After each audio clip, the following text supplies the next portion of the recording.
तो आज के वीडियो में जानेंगे वास्तुशास्त्र के बारे में। वास्तुशास्त्र कितना सही होता है, कितना लॉजिकल है, कितना उसका पॉजिटिव रिजल्ट्स आता है या नहीं आता है, सब बातें हम डिटेल में समझने की कोशिश करेंगे। तो मेरे यूट्यूब चैनल के प्लेलिस्ट में जाके जब आप ये ऑप्शन को प्रेस करेंगे 100% लॉजिकल एस्ट्रोलॉजी, तो मेरे सब एस्ट्रोलॉजी के वीडियोज़ आपके सामने आ जाएंगे। आप रैंडमली सिलेक्ट करके कोई भी वीडियो देख सकते हैं। और अगर आपको वीडियो अच्छा लगे तो प्लीज़ इसे शेयर करना, चैनल को प्लीज़ सब्सक्राइब करना। मेरे चैनल पे मैं बहुत ही लॉजिकल एस्ट्रोलॉजी के वीडियोस बनाता हूँ। ऐसे वीडियोस नहीं जो आजकल आप एस्ट्रोलॉजी के जो यूट्यूब पे देख रहे हैं, जो उसमें कुछ भी गलत रेमेडीज़, गलत उपाय और पता नहीं कैसे उनको इतने सारे व्यूज़ आते हैं। और मार्केटिंग स्ट्रेटेजी वो सब अपने को नहीं पता है। अपने को सिर्फ 100% लॉजिकल और करेक्ट एस्ट्रोलॉजी पता है। और वो जानने के लिए आप मेरे चैनल को सब्सक्राइब करके मेरे वीडियो ज़रूर देखना। तो बात करते हैं आज के टॉपिक का, वास्तुशास्त्र। सबसे पहले मैं आपको एक सवाल पूछता हूँ। फॉर एग्जांपल हस्बैंड और वाइफ है और दोनों की आपस में कुंडली मिल ही नहीं रही है, दोनों का गुण मिलान भी नहीं हो रहा है। हस्बैंड और वाइफ दोनों का 7th हाउस जो कि मैरिज हाउस होता है ख़राब है, दोनों की महादशा भी ख़राब चल रही है। मतलब इन शॉर्ट दोनों में कंपेटिबिलिटी बिल्कुल नहीं है। और ये भी कहना गलत नहीं होगा कि दोनों का डाइवोर्स योग बिल्कुल एक्टिव है। अभी ऐसे आलम में अगर कोई वास्तुशास्त्र कंसल्टेंट के पास ये जाते हैं और वो बोलता है कि आप अपने बेडरूम में ये चेंजेस करिए, आप अपने बेडरूम में पिंक कलर का बेडशीट लाइए, आप आपका बेड ये डायरेक्शन में रखिए, आपका सर यहाँ पे होना चाहिए सोने के टाइम पे, यहाँ पे बाथरूम नहीं होना चाहिए, विंडो पे ये नहीं होना चाहिए, ये कलर का कर्टन्स नहीं होना चाहिए, ब्लैक कलर अवॉइड करिए। तो मुझे आप बताइए कि ये सब करने से क्या उनका मैरिज लाइफ अच्छा हो सकता है या नहीं? और इसका जवाब है बिल्कुल नहीं, क्योंकि आपस में उनकी कुंडली मिलान हो ही नहीं रही है, वो एक दूसरे के लिए बने ही नहीं है। तो घर के अंदर, बेडरूम के अंदर कितना भी कुछ चेंजेस कर लेवे, वो उनको कहीं से भी कुछ उसको अच्छा रिजल्ट्स नहीं मिलेगा। देखिए, मैं वास्तुशास्त्र के खिलाफ कुछ नहीं बोल रहा हूँ, मैं बहुत लॉजिकल बात आज आपको समझाने की कोशिश कर रहा हूँ। क्योंकि मेरे पास भी बहुत लोग ऐसे आते हैं जो कि वास्तुशास्त्र का ऐसे मेरे जानने वाले जिन्होंने 20,000 15,000 कंसल्टेंट फीस दिया हुआ है, और उसके बाद में घर के अंदर भी सब चेंजेस किया हुआ है। इधर का चीज़ उधर, उधर का चीज़ इधर, पता नहीं क्या क्या किया है। और मैंने आज तक किसी को ऐसा कुछ ज़बरदस्त रिजल्ट्स आते हुए नहीं देखा है। अगर आपके कमरे का वास्तु ठीक नहीं है ना, चैलेंज लो उसके लिए। बोलो हम कमरे का डायरेक्शन नहीं ठीक करेंगे, अब जो है सो है, बन गया। बार बार थोड़ी तोड़ते रहेंगे। कोई आता है बोलता है ये तोड़ दो, कोई आता है बोलता है ये तोड़ दो।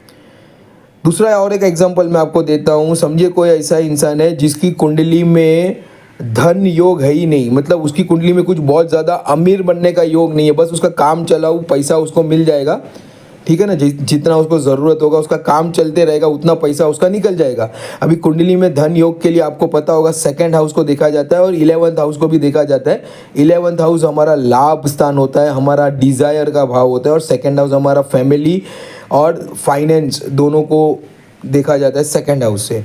तो वो दोनों उसका सही नहीं है, अच्छा नहीं है, तो उसके फाइनली उसकी कुंडली में फाइनेंशियल स्टेटस अच्छा नहीं है।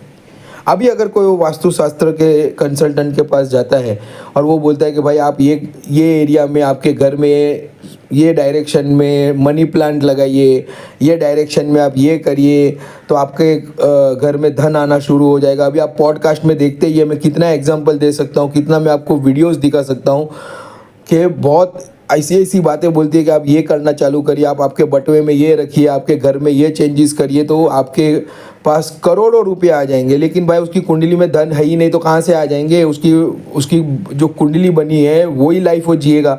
तो घर में चेंजेस करके, मनी प्लांट लगा के क्या उसके पास करोड़ों रुपये आ जाएंगे? इसमें क्या लॉजिक है, आप मुझे बताइए, ठीक है। तो दोस्तों, ये वास्तुशास्त्र को मैं कितना मानता हूँ आज मैं आपको बताता हूँ। वास्तुशास्त्र को अगर आप मुझे पूछेंगे तो मैं 2 बातों पे बहुत ही ज़्यादा ध्यान देता हूँ, और मेरे कोई भी क्लाइंट आते हैं उनको भी मैं बोलता हूँ कि भाई ये 2 बातें आप ज़रूर देख लेना।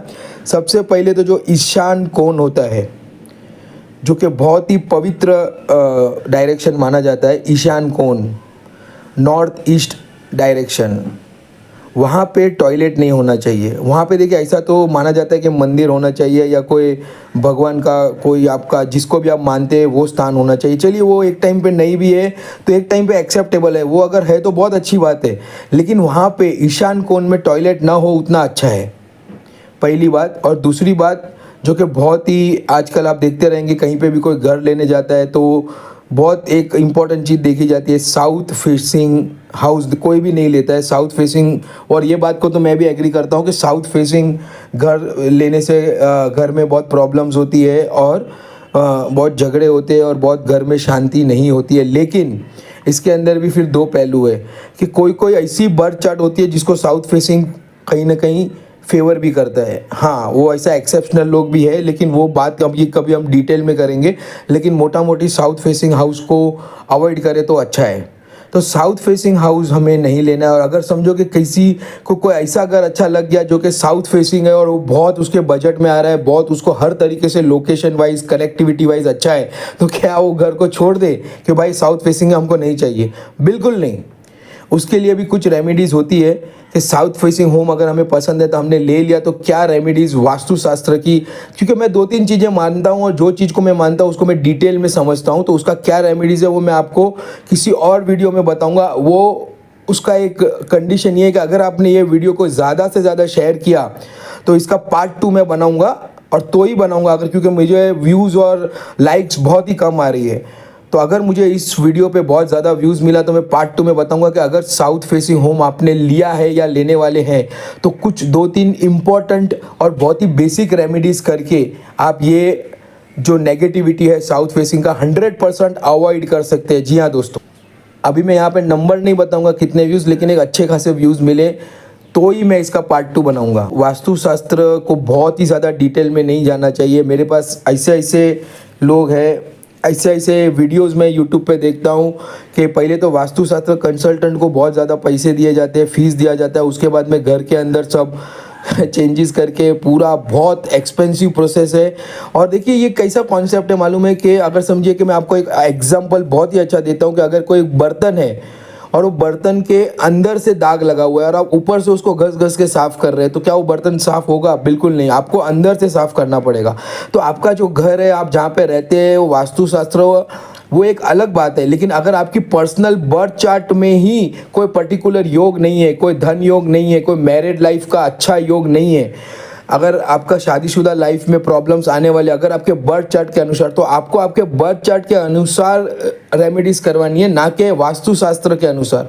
और वास्तुशास्त्र के अनुसार जो बेसिक रेमेडीज़ होती है, जैसे कि मैंने कहा, एक तो ईशान कोण वाला और दूसरा साउथ फेसिंग, ये चीज़ को तो मैं बहुत ज़्यादा प्रीफर करता हूँ। लेकिन बाकी जो छोटी छोटी बातें बताते हैं कि इधर ये नहीं होना चाहिए, ये कलर का ये होना चाहिए, ये होना चाहिए, वो सब चीज़ों से मैं बहुत ज़्यादा सहमत नहीं हूँ, क्योंकि मैंने उसमें बहुत ज़्यादा रिजल्ट्स देखे नहीं है। हाँ, लेकिन पर्सनल बर्थ चार्ट के रेमेडीज़ करके आप बहुत ज़्यादा नेगेटिविटी को रेड्यूस कर सकते हैं। क्योंकि मैंने खुद ने, जैसे कि मैं हमेशा अपने वीडियो में बोलता हूँ, 3-3.5 साल से मैं एस्ट्रोलॉजी करता हूँ और मेरे बहुत सारे क्लाइंट्स का बहुत अच्छा रिजल्ट्स आते हुए मैंने देखा है। लेकिन वो रेमेडीज़ बहुत ही लॉजिकल होती है और रेमेडीज़ मैं कभी भी यूट्यूब पे नहीं बताता हूँ, क्योंकि सबको फ्री में रेमेडीज़ मैं देने यहाँ पे नहीं बैठा हूँ।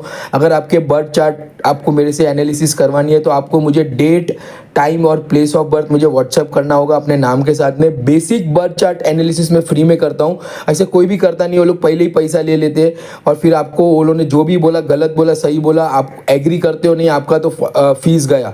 तो मेरे में कैसा है, पहले basic birth chart analysis free रहता है, and if you are convince with the basic birth chart analysis then only you can go for the detail analysis and remedies, और उसका ही चार्जेस होता है।